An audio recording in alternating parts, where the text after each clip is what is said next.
एक भक्त था, दुनिया की भीड़ में रहता था, लेकिन उसका मन कहीं और रहता था। घर था, परिवार था, काम था, जिम्मेदारियां थीं, फिर भी उसके भीतर एक अजीब सी प्यास थी।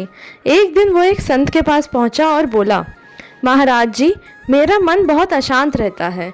मैं वृंदावन जाना चाहता हूँ, लेकिन न जाने कब वो दिन आएगा। संत मुस्कुराए और बोले, वृंदावन जाने की जल्दी मत करो, पहले अपने हृदय में राधा नाम को बसा ले।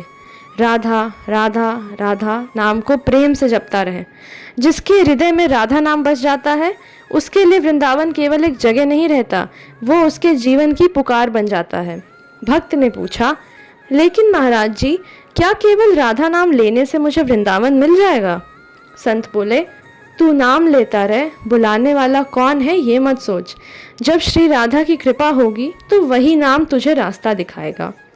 उस दिन से भक्त ने एक नियम बना लिया।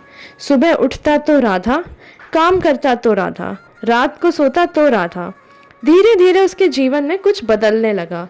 दुनिया वही थी, लोग वही थे, पर उसका मन अब वृंदावन की गलियों में भटकने लगा था। एक दिन अचानक उसे भीतर से ऐसी पुकार महसूस हुई कि उसने सब काम छोड़कर वृंदावन की ओर प्रस्थान कर दिया। देश के किसी कोने में हो या विदेश की धरती पर, जिसके हृदय में राधा नाम की सच्ची लगन जाग जाए, उसके कदम किसी न किसी दिन उस पावन धाम की ओर बढ़ ही जाते हैं। वृंदावन पहुंचा तो सबसे पहले उसकी आंखों के सामने बांके बिहारी लाल का धाम आया। आंखें भर आईं।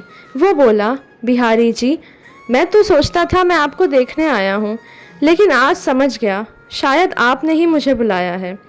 फिर वो राधा रमण जी के दर्शन को गया। वहाँ उसे लगा जैसे उसके भीतर का शोर ही शांत हो गया हो। फिर राधा वल्लभ लाल जी, फिर यमुना मैया का पावन तट और केशी घाटियों की सीढ़ियों पर बैठकर उसने यमुना की लहरों को देखा। उसने आंखें बंद की और बस इतना कहा, राधे, अब मुझे कहीं और नहीं जाना। उसकी यात्रा यहीं नहीं रुकी, वो दामोदर जी के मंदिर भी पहुंचा। हर मंदिर में उसे एक ही बात महसूस होती, वृंदावन में भगवान को ढूंढना नहीं पड़ता, वृंदावन तो स्वयं हृदय को ढूंढ लेता है। शाम को वो फिर यमुना तट पर बैठा था। हाथ में माला थी, आंखों में आंसू थे और होठों पर केवल एक नाम, राधा राधा राधा। तभी उसने अपने गुरु की बात याद आई, नाम को प्रेम से जपते रहना, बुलाने वाला स्वयं बुलाएगा। भक्त मुस्कुराया। उसने आकाश की ओर देखा और कहा, महाराज जी, अब समझ आया, वृंदावन जाने के लिए केवल पैरों का चलना जरूरी नहीं है, पहले हृदय को राधा नाम की राह पर चलना पड़ता है। जब हृदय सच्चे प्रेम से पुकारता है तो बांके बिहारी की कृपा हो, राधा रमण जी का बुलावा हो, राधा वल्लभ लाल जी का आशीर्वाद हो, यमुना मैया का तट हो, केशी घाट की शांति हो, वृंदावन अपने भक्तों को अपने आंचल में बुला ही लेती है।